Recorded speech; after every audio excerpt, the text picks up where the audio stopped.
अस्सलाम वालेकुम dear student, welcome to online tutor solution. इस वीडियो में हम क्लास 8 मैथ की एक्सरसाइज 2.21 के question number 8 to 11 complete solve करेंगे, जबकि क्वेश्चन नंबर 1 to 7 के लिए मैंने अलहदा से वीडियो बनाई हुई है जो कि आपको इसी चैनल पर क्लास 8 मैथ के प्लेलिस्ट में मिल जाएगी। अच्छा जी, अब क्वेश्चन नंबर 8 है, Fida bought 3 kgs melon and 4 kg mangoes for ₹470। कि फ़िदा ने 3 किलो खरबूजे मेलन्स और 4 किलो आम या मैंगोज जो है वो ख़रीदे फॉर ₹470 रुपीज़ के उसने ख़रीदे। ठीक है। इसी तरह Anam bought 5 kgs melons and 6 kg mangoes for ₹730 और अनम ने 5 किलो खरबूजे या मेलन्स और 6 kg आम या मैंगोज ख़रीदे फॉर ₹730 रुपीज़ के। ठीक है। तो हमने क्या करना है, calculate the price of melons and mangoes per KG. तो हमने जो मेलन्स और मैंगोज हैं उनकी पर केजी प्राइस फाइंड आउट करनी है। तो इसका सोल्यूशन है, देखें मैंने लिखा है let the price of melon per kg, के खरबूजे का जो पर केजी प्राइस हम फर्ज करते हैं कि वो ₹X के बराबर है। ठीक है। Let the price of mangoes per KG is equal to ₹Y, और हम फर्ज करते हैं कि जो मैंगोज की प्राइस पर केजी है वो ₹Y के इक्वल है। अब अकॉर्डिंग टू द कंडीशन, यानी कि इस क्वेश्चन में दी गई कंडीशन के मुताबिक, अब इस क्वेश्चन में दो कंडीशन दी गई हैं।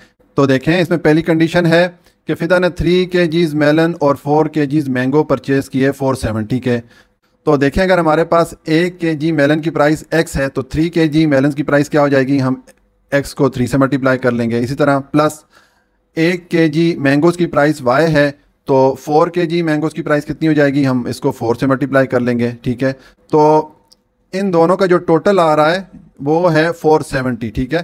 कि ये जो 3 kg मेलन और 4 kg मैंगोज़ की जो प्राइस थी वो 470 है। ये कंडीशन 1 हो गई। ठीक है। और कंडीशन 2 क्या है कि अनम ने 5 kg मेलन्स और 6 kg मैंगोज़ परचेज़ किए 730 के। तो अब 5 kg मेलन्स और 6 kg मैंगोज़ ये परचेज़ हुए 730 के। तो ये इसकी दूसरी कंडीशन आ गई। ठीक है। तो ये हमने इसके लिए लीनियर इक्वेशन बना ली हैं। अब हम ये जो वेरिएबल x और y है इनकी वैल्यूज़ फाइंड आउट करेंगे। तो मैं पहले इन इक्वेशन को नंबर दे देता हूँ। ये इक्वेशन नंबर 1 कर देता हूँ और ये जो है इक्वेशन नंबर 2 कर देता हूँ। ठीक है। अब हम जो वेरिएबल x और y हैं इनकी वैल्यूज़ फाइंड आउट करेंगे और हम मेथड यूज़ करेंगे, एलिमिनेशन मेथड यूज़ करेंगे। ठीक है। तो उसके लिए हमें ये जो दोनों इक्वेशन हैं इनमें किसी एक वेरिएबल के कोएफिशिएंट को बराबर करना पड़ेगा। ठीक है। वो क्यों बराबर करते हैं वो भी मैं आपको बताता हूँ। तो हम इस तरह करते हैं कि इक्वेशन 1 को हम मल्टीप्लाई कर लेते हैं 5 से और इक्वेशन 2 को हम मल्टीप्लाई कर लेते हैं 3 से। तो ये हो जाएगा, हम लिखते हैं multiply equation 1 by 5 and equation 2 by 3। ठीक है। तो ये इक्वेशन 1 को हम 5 से मल्टीप्लाई करेंगे, हम लिखेंगे 5 into 3x plus 4y is equal to 5 into 470। ठीक है। हमने दोनों साइड को 5 से मल्टीप्लाई किया। तो अब इसको हम मल्टीप्लाई करेंगे, 5 इंटू 3x हो जाएगा 15x प्लस 5 इंटू 4y हो जाएगा 20y इज इक्वल टू, और ये 5 इंटू 470 कितना होगा ये हम चेक कर लेते हैं। ये हो जाएगा 470 इंटू 5 इंटू 0 0 हो जाएगा, 5 इंटू 7 35 हो जाएगा, 3 हमारा कैरी में चला जाएगा और 5 इंटू 4 20 प्लस कैरी वाला 3 हो जाएगा 23। तो ये हमारा हो जाएगा 2350। तो ये जो इक्वेशन आई है इसको मैं नंबर 3 दे देता हूँ। ठीक है। और अब ये जो दूसरी वाली इक्वेशन है इसको मैं मल्टीप्लाई करूँगा 3 से। तो मैं लिखूँगा 3 into 5x plus 6y is equal to 3 into 730। तो 3 इंटू 5x हो जाएगा 15x प्लस 3 इंटू 6y हो जाएगा 18y इज इक्वल टू ये 3 इंटू 730 हम चेक करते हैं कितना हो जाएगा। 730 इंटू 3, 3 इंटू 0 0, 3 इंटू 3 9, 3 इंटू 7 21, ये हो जाएगा 2190। तो इस इक्वेशन को मैं नंबर 4 दे देता हूँ, ठीक है। तो अब ये जो हमारे पास इक्वेशन नंबर 3 और 4 आई हैं, इनको हम आपस में सबट्रैक्ट करेंगे, ठीक है, ताकि हमारा ये जो वेरिएबल x वाली टर्म है ये डिडक्ट हो जाए, ये x वेरिएबल एलिमिनेट हो जाए और हमारे पास y वेरिएबल की वैल्यू आ जाएगी, ठीक है। तो ये वजह थी कि हमने जो इन दो इक्वेशन को, एक को 5 से मल्टीप्लाई किया था, एक को 3 से मल्टीप्लाई किया था, ताकि हमारी ये जो टर्म है ये सेम हो जाए और हम इसको एलिमिनेट कर सके, ठीक है। तो अब हम लिखेंगे सबट्रैक्ट इक्वेशन 4 फ्रॉम इक्वेशन 3, ठीक है। तो हमारे पास इक्वेशन 3 क्या है? इक्वेशन 3 हमारे पास है 15x plus 20y is equal to 2350, और इक्वेशन नंबर 4 है 15x plus 18y is equal to, ये है 2190। इसको सब्ट्रैक्ट करेंगे तो नीचे वाली जो इक्वेशन है इसमें टर्म्स की साइन चेंज करेंगे। यहाँ पर प्लस का साइन आ रहा है, जब टर्म के साथ साइन नहीं लिखा हुआ होता तो इसका मतलब वहाँ पे प्लस का साइन है, तो ये माइनस हो जाएगा, ये प्लस का साइन माइनस हो जाएगा और ये प्लस का साइन भी माइनस हो जाएगा। तो अब ये 15x के साथ डिडक्ट हो जाएगा, यानी कि ये x वेरिएबल हमने एलिमिनेट कर दिया, और ये 20y में से 18y को माइनस करेंगे तो हमारे पास 2y आएगा, और ये 2350 में से 2190 अगर करें माइनस करेंगे तो ये हो जाएगा 0 माइनस 0 0 हो जाएगा, और यहाँ पर हम एक बारो लेंगे 15 हो जाएगा, 15 में से 9 को माइनस करेंगे तो 6 आ जाएगा। यहाँ पर 2 रह गया था बारो जाने के बाद, तो 2 में से 1 को माइनस करेंगे तो 1 आ जाएगा, ठीक है। तो यहाँ पर हमारे पास 160 आ गया। अब ये जो 2 है इसको दूसरी तरफ लेके जाएंगे तो ये y के साथ यहाँ पे मल्टीप्लाई हो रहा है, दूसरी तरफ जाके 160 पे डिवाइड हो जाएगा, तो ये इस पे डिवाइड होगा 160 पे 80 टाइम, तो हमारे पास y की जो वैल्यू आ जाएगी वो आ जाएगी 80, ठीक है। तो अब हम x की वैल्यू फाइंड आउट करेंगे, तो ये जो y की वैल्यू आई है इसको हम किसी भी इक्वेशन में, इक्वेशन 1 या 2 किसी में भी पुट करेंगे तो हमारे पास x की वैल्यू आ जाएगी, ठीक है। तो हम लिखेंगे put the value of y in equation 1, हम इक्वेशन 1 में पुट करते हैं। इक्वेशन 1 हमारे पास ये थी, ये है 3x plus 4y is equal to 470। तो अब हम लिखेंगे 3x प्लस 4 इंटू वाई की जगह हम पुट करेंगे 80 इज इक्वल टू 470, तो ये हो जाएगा 3x, और ये 480 से मल्टीप्लाई होगा तो 4 इंटू 0 0 और 4 इंटू 8 32, यानी कि 320 हो जाएगा इज इक्वल टू 470। अब ये हम लिखेंगे 3x, इस 320 को दूसरी तरफ लेके जाएंगे, यहाँ पे प्लस हो रहा है तो दूसरी तरफ जाके ये माइनस हो जाएगा। अब ये हो जाएगा 3x, और 470 में से 320 आप माइनस करेंगे तो आपको आंसर मिलेगा 150, ठीक है। अब ये 3 हम दूसरी तरफ लेके जाएंगे, यहाँ पे मल्टीप्लाई हो रहा है तो दूसरी तरफ जाके 150 पे 3 डिवाइड हो जाएगा। अब ये जो 3 है इस 150 पे डिवाइड होगा 50 टाइम, तो हमारे पास x की वैल्यू क्या आ गई? 50, ठीक है। तो इसका मतलब है कि प्राइस ऑफ मेलन हमारे पास क्या आ गई? मैंने प्राइस को शॉर्ट लिखता हूँ, प्राइस ऑफ मेलन्स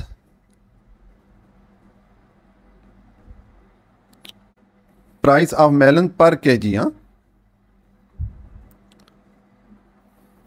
पर केजी ये आ गई है हमारे पास ₹50, ये ठीक है। हमने इस x को रखा था मेलन के प्राइस के इक्वल, तो ये है ₹50, और प्राइस को मैंने शॉर्ट लिखा है मैंगोस पर केजी इज इक्वल टू, ये है ₹80 आया है, ठीक है। ये हमारे पास y की वैल्यू आई थी तो ये ₹80 हो गया, ठीक है। तो ये है सॉल्यूशन क्वेश्चन नंबर 8 का। अच्छा जी, अब क्वेश्चन नंबर 9 है, the cost of 2 footballs and 10 basketballs is ₹2300 के 2 फुटबॉल और 10 बास्केटबॉल की जो कॉस्ट है वो ₹2300 है। And the cost of 7 footballs and 5 basketball is ₹2650 और 7 फुटबॉल और 5 बास्केटबॉल की जो कॉस्ट है वो ₹2650 है। ठीक है, अब हमने क्या करना है, calculate the price of each football and basketball.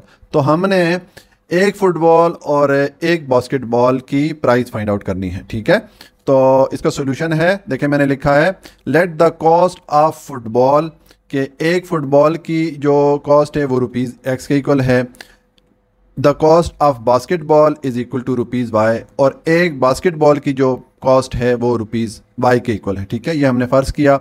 अब अकॉर्डिंग टू द कंडीशन, यानी कि इस क्वेश्चन में दी गई कंडीशन के मुताबिक, तो इस क्वेश्चन में 2 कंडीशन दी गई हैं कि 2 फुटबॉल और 10 बास्केटबॉल की जो प्राइस है वो 2300 है। तो हम लिख लेंगे कि 2 फुटबॉल, ठीक है, 2x और 10 बास्केटबॉल 10y। ठीक है, हमने फुटबॉल को x के इक्वल रखा था और बास्केटबॉल को y के इक्वल रखा था। तो 2 फुटबॉल के लिए हमने x को 2 से मल्टीप्लाई किया और 10 बास्केटबॉल के लिए हमने y को 10 से मल्टीप्लाई किया। तो इनकी जो प्राइस है ये इक्वल है 2300 के, तो हम लिखेंगे 2300। ठीक है, तो इसको हम इक्वेशन 1 कर देते हैं। ठीक है, उसके बाद जो दूसरी कंडीशन है उसमें 7 फुटबॉल एंड 5 बास्केटबॉल की प्राइस है 2650। तो 7 फुटबॉल प्लस 5 बास्केटबॉल, इनकी प्राइस किसके इक्वल है, 2650। तो इस इक्वेशन को मैं नंबर 2 दे देता हूँ। ठीक है, अब ये जो 2 इक्वेशन हैं इनको हम यूज़ करते हैं ये वेरिएबल x और y की वैल्यू फाइंड आउट करने के लिए। तो हम मेथड ऑफ एलिमिनेशन यूज़ करेंगे। ठीक है, इसको सॉल्व करने के लिए तो उसके लिए हमें ये करना पड़ेगा, ये जो इक्वेशन 2 है इसको हमें मल्टीप्लाई करना पड़ेगा 2 से। जब हम इसको 2 से मल्टीप्लाई करेंगे तो यहाँ पे हमारा जो ये y वेरिएबल है इसके साथ भी कोफिशिएंट 10 हो जाएगा। तो ये ऊपर वाले y वेरिएबल के साथ नीचे वाला जो y वेरिएबल है वो हम डिडक्ट कर देंगे, एलिमिनेट कर देंगे। ठीक है, तो हम इक्वेशन 2 को मल्टीप्लाई करते हैं 2 से। ठीक है, क्यों मल्टीप्लाई करते हैं ये भी मैं आपको बताता हूं। तो हम लिखेंगे मल्टीप्लाई इक्वेशन 2 बाय 2। तो ये हो जाएगा 2 into 7x plus 5y is equal to 2 into 2650। 2 into 7x क्या हो जाएगा, 14x प्लस 2 इंटू 5y क्या हो जाएगा, 10y is equal to 2 into 2650, 2650 into 2, ये हो जाएगा 2 इंटू 0 0, 2 इंटू 5 10, तो 0 लग जाएगा, 1 कैरी में चला जाएगा, 2 इंटू 6 12 और 1 कैरी वाला जो है वो 13 हो जाएगा, 1 कैरी में चला जाएगा, तो 2 टू द 4 प्लस कैरी वाला 1 हो जाएगा 5। तो ये हमारे पास आ जाएगा 5300। इसको मैं इक्वेशन 3 कर देता हूँ। तो अब देखें ये जो इक्वेशन 1 है और इक्वेशन 3 है, इनको अगर हम आपस में सब्ट्रैक्ट करें तो ये 10y के साथ डिडक्ट हो जाएगा, यानी कि ये y वेरिएबल एलिमिनेट हो जाएगा और हमारे पास x वेरिएबल की वैल्यू आ जाएगी। तो ये वजह थी कि हमने इस इक्वेशन 2 को 2 से मल्टीप्लाई किया। ठीक है, तो हम लिखते हैं सब्ट्रैक्ट इक्वेशन 1 फ्रॉम इक्वेशन 3। हम 3 में से 1 को सब्ट्रैक्ट करते हैं। ठीक है, तो पहले हम इक्वेशन 3 लिखते हैं, ये है 14x plus 10y is equal to 5300 और इक्वेशन 1 है हमारे पास 2x plus 10y is equal to 2300। अब सब्ट्रैक्ट करना है तो हम इस इक्वेशन के जो टर्म्स हैं उनकी साइन चेंज करेंगे। यहाँ पर प्लस का साइन है, जब भी टर्म के साथ साइन नहीं लिखा होता इसका मतलब यहाँ पे प्लस का साइन है, तो इसको माइनस कर देंगे, ये प्लस भी माइनस हो जाएगा, ये प्लस भी माइनस हो जाएगा। तो ये 14 में, तो ये 14x में से 2x माइनस करेंगे तो हमारे पास आ जाएगा 12x, ये प्लस 10y माइनस 10y से डिडक्ट हो जाएगा, यानी कि ये y वेरिएबल हमने एलिमिनेट कर दिया और ये आ जाएगा 0 में से 0 माइनस करें 0 आएगा, अगेन 0 में से 0 माइनस करें 0 आ जाएगा, 3 में से 3 माइनस करें 0 और 5 में से 2 माइनस करें तो 3 आ जाएगा, ठीक है। अब ये 12 को दूसरी तरफ लेके जाएंगे तो हम लिखेंगे x, यहाँ पर ये मल्टीप्लाई हो रहा है, दूसरी तरफ जाके ये 3000 पे डिवाइड हो जाएगा, ठीक है। तो ये जो 12 है ये इस 3000 पे डिवाइड होगा 250 टाइम, ठीक है। ये हो गया। तो x की हमारे पास वैल्यू क्या आ गई, 250 आ गई।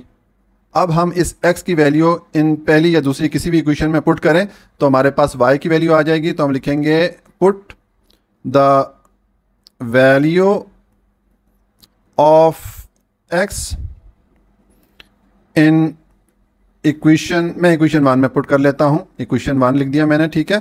तो इक्वेशन 1 हमारे पास क्या है, ये है 2x plus 10y is equal to 2300।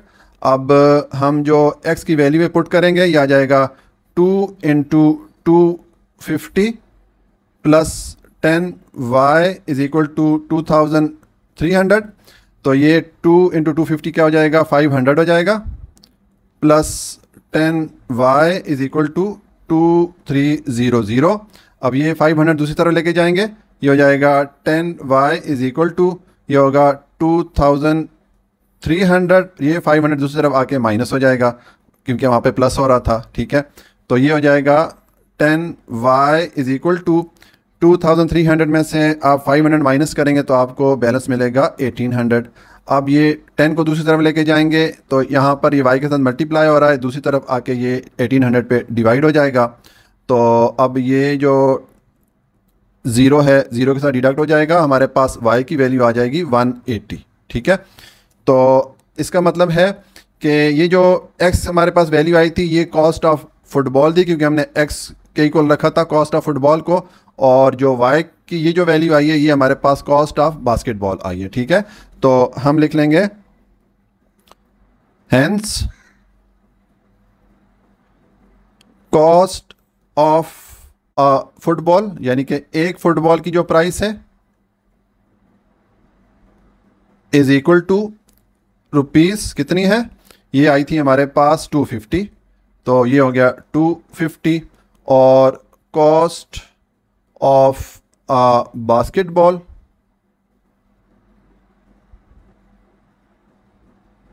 ये हमारे पास आई है रुपीस, ये y की जो वैल्यू है वो वाली होगी, तो ये 180 हो जाएगी, ठीक है। तो ये है सॉल्यूशन क्वेश्चन नंबर 9 का। अच्छा जी, क्वेश्चन नंबर 10 है, if numerator and denominator of a fraction are increase by 1 the fraction becomes 2/3, and if numerator and denominator of same fraction are decrease by 2 it becomes 1/3, find the fraction. कि हमारे पास एक fraction है, अगर उसके numerator यानी कि ऊपर वाले डिजिट और डिनोमिनेटर यानी कि नीचे वाले डिजिट, उसमें अगर हम 1 इंक्रीज करें, 1 ऐड करें, तो हमें जो नई फ्रैक्शन मिलती है वो 2/3 मिलती है। और अगर हम उस फ्रैक्शन के न्यूमरेटर और डिनोमिनेटर में 2 डिक्रीज करें, 2 माइनस करें, तो हमें नई फ्रैक्शन 3 मिलती है, ठीक है। तो हमने वो फ्रैक्शन फाइंड आउट करनी है, ठीक हो गया। अच्छा जी, अब क्वेश्चन नंबर 10 का सोल्यूशन है, मैंने लिखा है let the numerator is equal to x. हम फर्ज करते हैं कि वो जो फ्रैक्शन हमने फाइंड आउट करनी है उसमें जो न्यूमरेटर है या ऊपर वाला डिजिट है वो x के इक्वल है, the denominator is equal to y, और जो डिनोमिनेटर है या उस फ्रैक्शन का नीचे वाला डिजिट है वो y के इक्वल है। तो फिर हमारी फ्रैक्शन क्या बनेगी, x/y हो जाएगी। ये ऊपर न्यूमरेटर आ गया, नीचे डिनोमिनेटर आ गया, और हमें इस x और y की वैल्यू फाइंड आउट करनी है, ठीक है। इस फ्रैक्शन को हमने फाइंड करना है। तो अब अकॉर्डिंग टू द कंडीशन, यानी कि क्वेश्चन में दी गई कंडीशन के मुताबिक, जब हम न्यूमरेटर और डिनोमिनेटर में 1 ऐड करते हैं, यानी कि ये न्यूमरेटर में हमने 1 ऐड किया और डिनोमिनेटर में हमने 1 ऐड किया, तो हमें क्या मिलता है, हमें जो फ्रैक्शन मिलती है वो 2/3 मिलती है। एक ये कंडीशन उसमें है, ठीक है।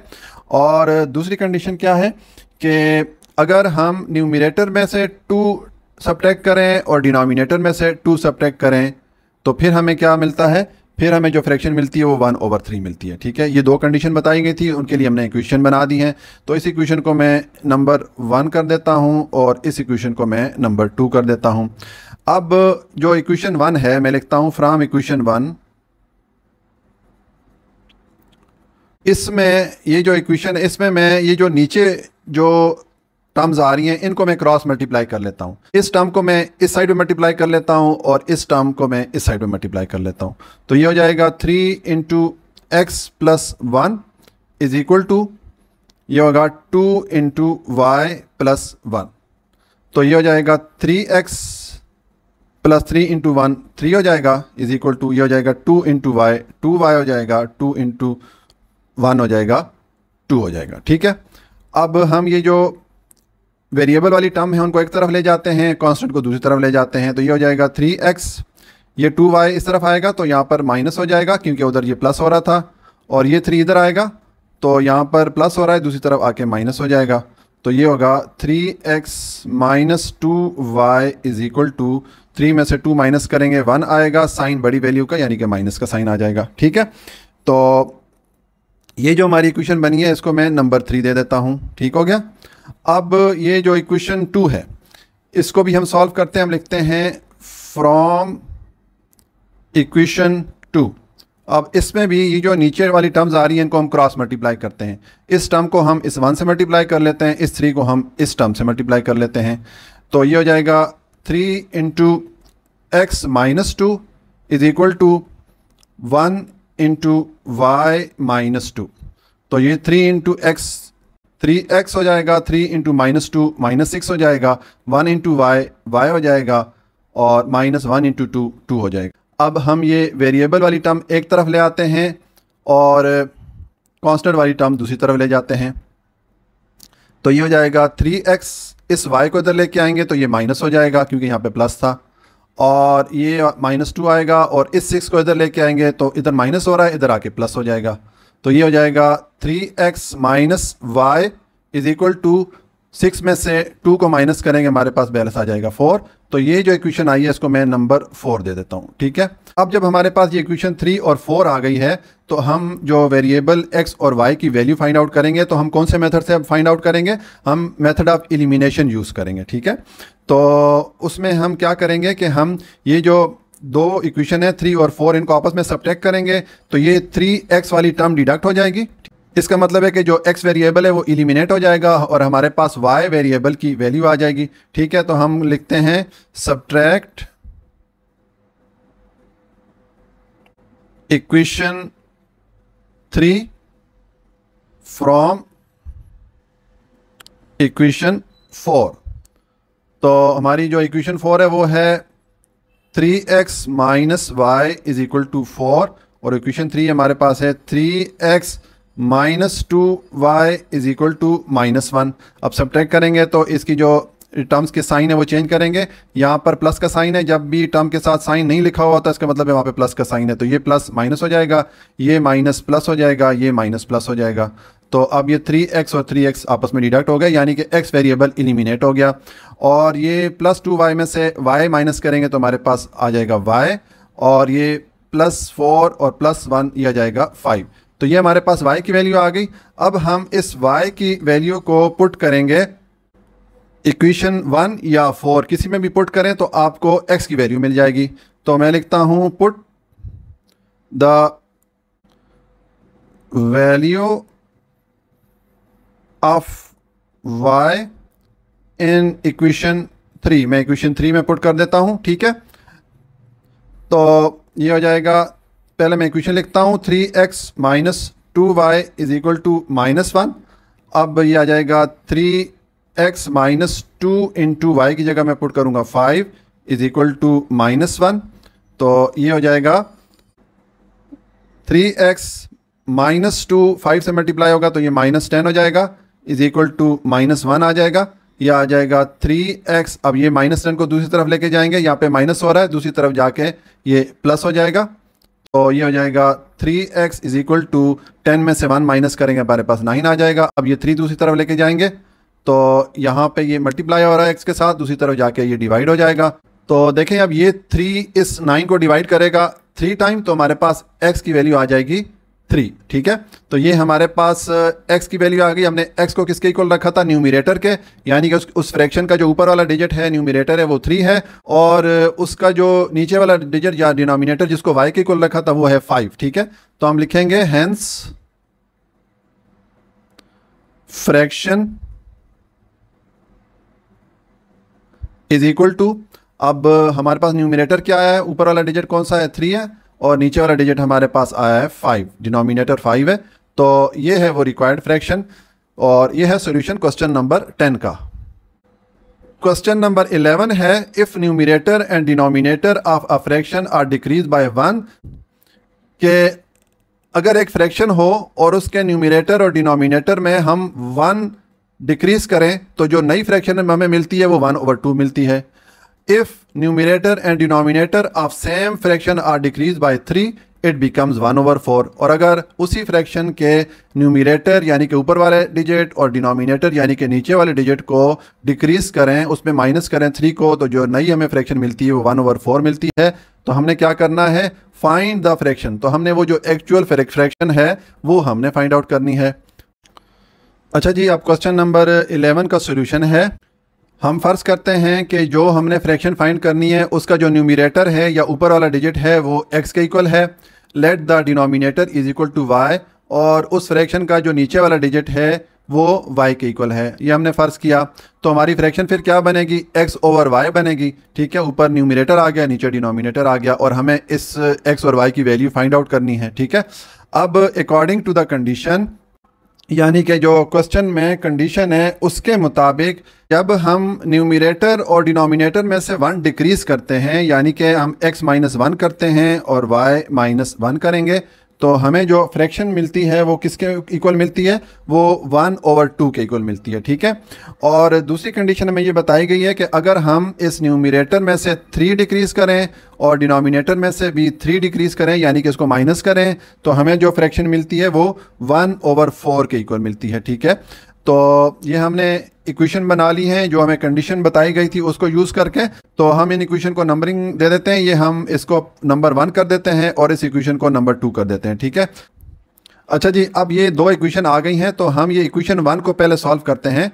तो इसमें हम क्या करेंगे, हम इस इक्वेशन में जो ये नीचे वाली टर्म्स आ रही हैं इनको क्रॉस मल्टीप्लाई कर लेते हैं। ठीक है, यानी कि इस टर्म को हम इस इक्वेशन की इस साइड में मल्टीप्लाई करेंगे और ये जो नीचे वाली टर्म है इसको हम इक्वेशन की इस साइड में मल्टीप्लाई करेंगे।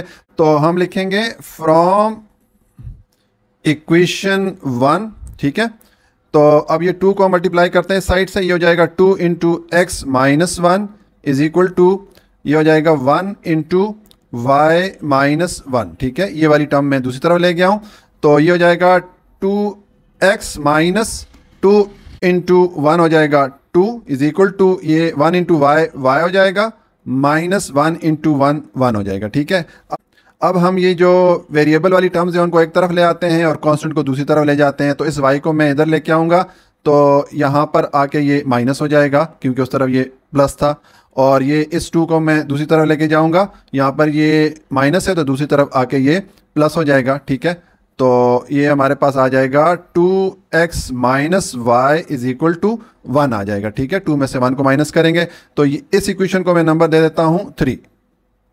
अब ये जो दूसरी इक्वेशन है इसमें भी हम क्रॉस मल्टीप्लिकेशन करते हैं, इस 4 को हम इक्वेशन की इस साइड में मल्टीप्लाई करते हैं और ये जो टर्म है इसको हम इक्वेशन की इस साइड में मल्टीप्लाई करते हैं। तो मैं लिखूंगा फ्रॉम इक्वेशन 2। ठीक है, ये हो जाएगा 4 into x minus 3 is equal to 1 into y minus 3। तो ये हो जाएगा 4x माइनस 4 इंटू 3 12 हो जाएगा is equal to 1 into y हो जाएगा, माइनस 1 इंटू 3 हो जाएगा। अब ये हम जो वेरिएबल वाली टर्म है उनको एक तरफ रख लेते हैं, कांस्टेंट को दूसरी तरफ रख लेते हैं। तो ये हो जाएगा 4x, इस y को इधर लेके आएंगे तो यहाँ पर ये माइनस हो जाएगा, और ये आ जाएगा -3, और इस 12 को इधर लेके जाएंगे तो ये इधर आके प्लस हो जाएगा। ठीक है, तो ये होगा 4x minus y is equal to 12 में से 3 माइनस करेंगे हमारे पास आ जाएगा 9। ठीक है, तो इस इक्वेशन को मैं नंबर दे देता हूँ 4। अब ये जो इक्वेशन 3 और 4 हमारे पास आई हैं इनको हम यूज़ करेंगे इन वेरिएबल x और y की वैल्यू फाइंड आउट करने के लिए। तो हम मेथड ऑफ एलिमिनेशन यूज़ करेंगे। उसके लिए हम इक्वेशन 4 में से इक्वेशन 1 को सब्ट्रैक्ट करेंगे, तो हमारा ये जो y वेरिएबल है ये डिडक्ट हो जाएगा, यानी कि ये एलिमिनेट हो जाएगा और हमारे पास x वेरिएबल की वैल्यू आ जाएंगी। ठीक है, तो मैं लिखता हूँ सब्ट्रैक्ट इक्वेशन 3 फ्रॉम इक्वेशन 4।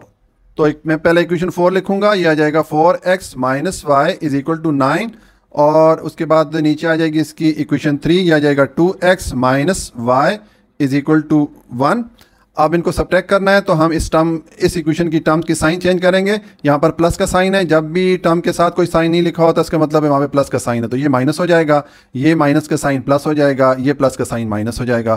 तो अब देखें 4x माइनस 2x, ये आ जाएगा 2x, ये माइनस वाई प्लस वाई के साथ डिडक्ट हो गया, यानी कि y एलिमिनेट हो गया, इज इक्वल टू 9 में से आप 1 माइनस करेंगे तो आपके पास 8 आएगा बैलेंस। अब इस 2 को दूसरी तरफ लेके जाएं, यहाँ पर 2 मल्टीप्लाई हो रहा है, दूसरी तरफ जाके ये 8 पे डिवाइड हो जाएगा, तो ये 2 इस 8 को डिवाइड करेगा 4 टाइम, तो हमारे पास x की क्या वैल्यू आ जाएगी, 4 आ जाएगी। ठीक है, तो देखें हमने x को न्यूमरेटर के इक्वल रखा था, यानी कि उस फ्रैक्शन का जो ऊपर वाला डिजिट है न्यूमरेटर है वो हमारे पास आ गया।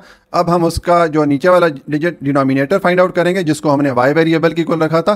तो हम अब y वेरिएबल की वैल्यू फाइंड करेंगे, तो हम इस x वेरिएबल की जो वैल्यू आई है इसको हम इक्वेशन 3 या 4 किसी में भी पुट करें तो हमारे पास y की आ जाएगी वैल्यू। तो मैं इक्वेशन 3 में पुट करता हूँ, मैं लिखूंगा put the value of x in equation 3। तो इक्वेशन 3 मेरे पास थी 2x minus y is equal to 1, ये हो जाएगा 2 इंटू एक्स की वैल्यू आ जाएगी 4 minus y is equal to 1, 2 into 4 हो जाएगा 8 minus y is equal to 1, और ये 8 दूसरी तरफ जाएगा तो यहाँ पे प्लस हो रहा है, दूसरी तरफ जाके ये माइनस हो जाएगा, ये हो जाएगा 1 माइनस 8, तो ये हो जाएगा y minus y is equal to minus 8 में से 1 माइनस करेंगे तो हमारे पास -7 रह जाएगा। अब ये माइनस माइनस के साथ डिडक्ट हो जाएगा, हमारे पास y की वैल्यू आ जाएगी 7। ठीक है, तो इसका मतलब है कि उस फ्रैक्शन का जो नीचे वाला डिजिट है जिसको हमने y के इक्वल रखा था, जो डिनोमिनेटर है वो 7 है। तो अब हमारे पास फ्रैक्शन क्या बनेगी, हैंस द फ्रैक्शन